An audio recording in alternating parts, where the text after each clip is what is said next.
can't we have a little Kevin Nealon to taste it while we're talking? You come out. Come out during the segment. I want to taste Kevin Nealon. I'm kidding. Who hasn't had a taste of Kevin Nealon? We're all gonna have a taste of Kevin Nealon, yeah.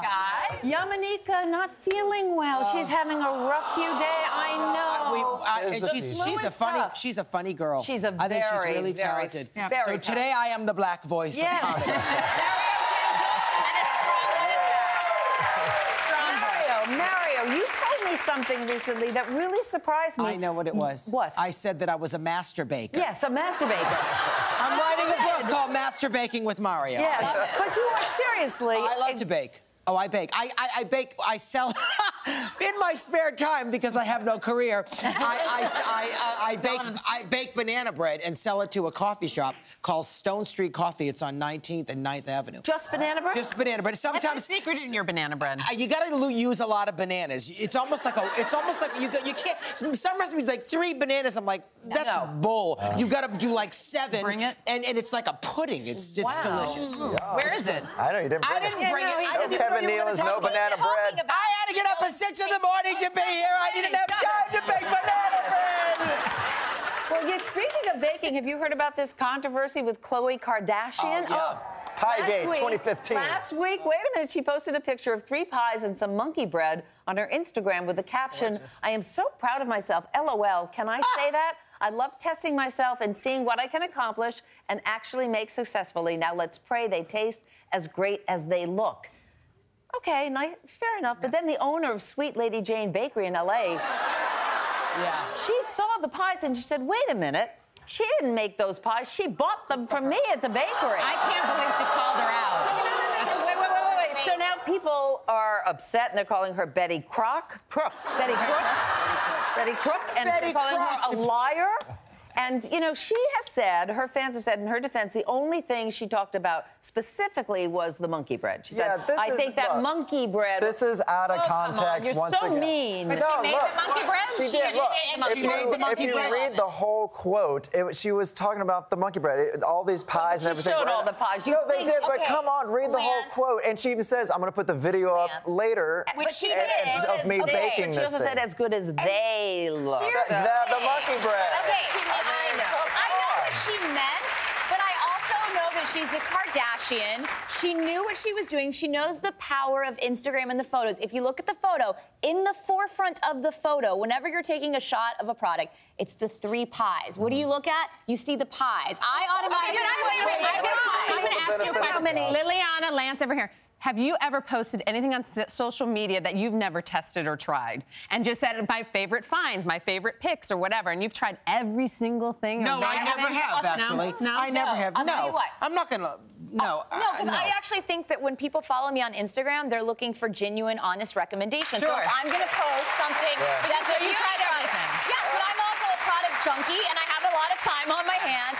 And same thing with clothes. Like, we don't recommend a brand that we don't like because I think it's important. It's your responsibility as someone who people follow to put out the truth. You know what would have been nice if she... How many followers does she have? Millions, right? Yes. That would have been a great opportunity for her to give credit to that bakery. Nice to tag. That would have been nice. Especially if you're buying them. You're buying them from this bakery for the holidays. It would be nice to look. The giveaway is the look of those pies. She didn't cut that leaf out of dough and put it on top of the pumpkin. You know, I mean, the only thing that's baked is her ass and her lips. That's about it.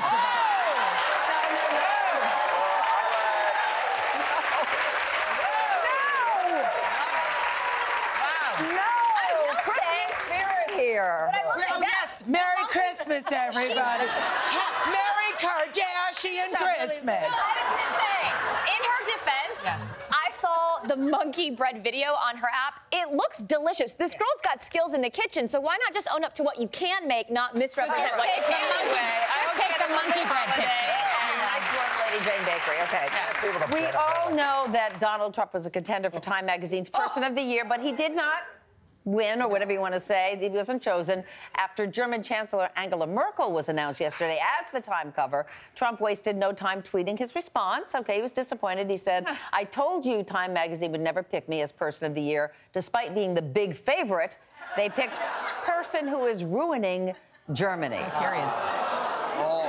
Are we surprised? No. If it's not about him, he gets very upset. He's an egomaniac. I mean, we know he's an egomaniac. If he's not the center of attention, he's going to cry like a baby, but, you know. But I love that Time Magazine did this. You know, they're like, you're going to talk about us? We're going to release this video of you being scared of a bald eagle. Right after that, new footage from Trump's Time Magazine shoot from August was released, and it is trending, and it shows Trump with a bald eagle named Uncle Sam trying to share the spotlight. I would have run from that. That's a dangerous thing. Yeah. But he must have been like, if I wanted to go to a photo shoot with the bird, I would have called Alfred Hitchcock and dug him up from the grave. I mean, it's hilarious. He looked like Tippi Hedren. It was great. He was like, That eagle when he acted, though. I would have been freaked out if an eagle came near me. If a bald eagle named Uncle Sam doesn't like Donald Trump, we should take that as a sign. No. We should take that as a sign.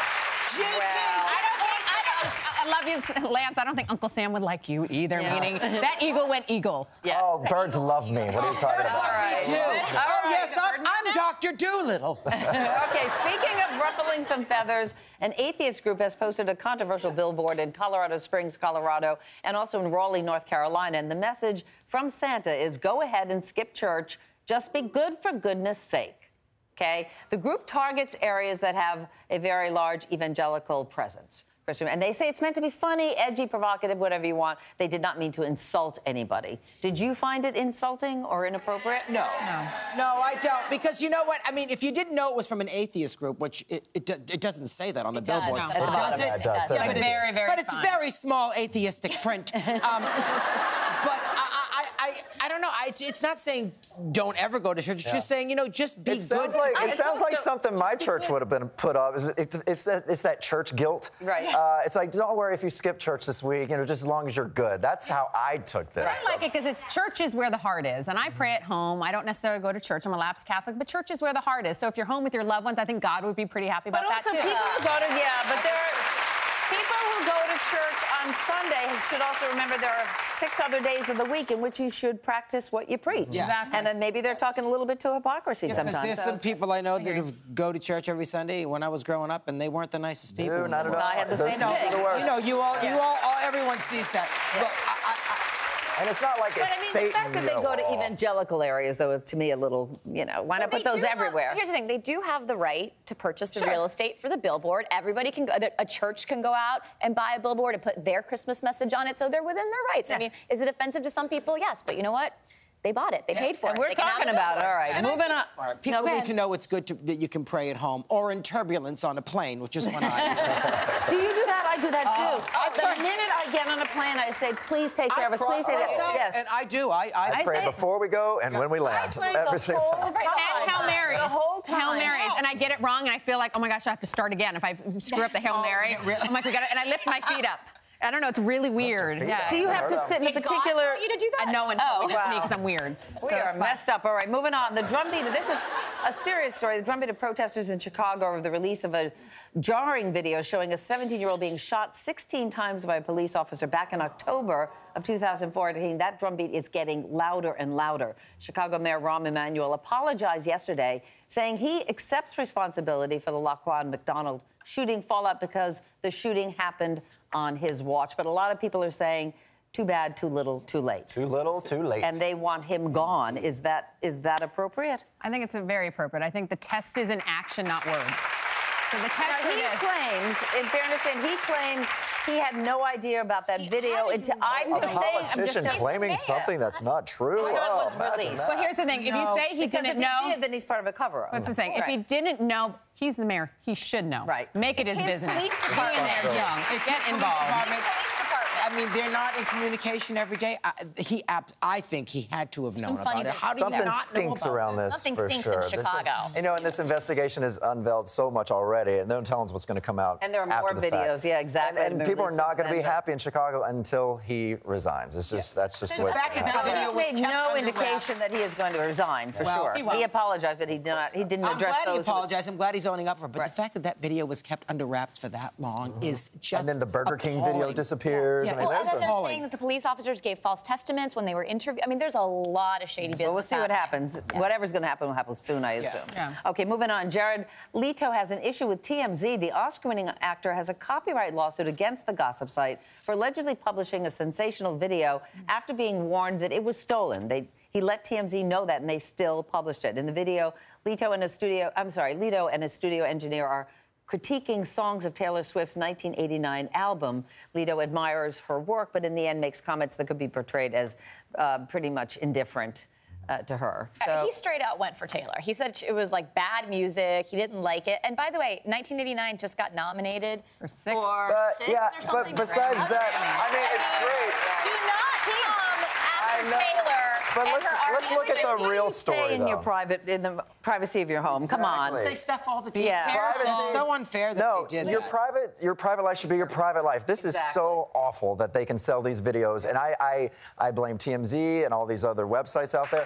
They know, and the thing is, like that ever happened to you? Of course, yeah. I mean, I've had things, come across my table. Someone was trying to shop a sex video on me, and I've never shot a sex video before, but I'm like, well, was there a hidden camera? So for a good week, I thought my life was over. I mean, mentally exhausted, spent thousands of dollars with private investigators and lawyer fees and all this type of stuff to find the person that was selling this because TMZ and all these other sites were like, we saw 10 seconds of it, it's you. It wasn't me. It was a fake video the whole time. And for a week, I just thought my life was over. But TMZ said to you, we will not.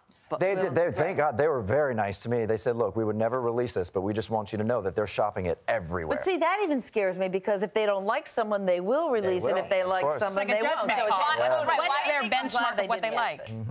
So there never was one? No. And there never was one. There was a tape, but it was doctored and faked. Wow. Yeah. Wow. Some guy living with his mother. It was awful. I've been trying to sell my nude videos for years, and nobody wants them.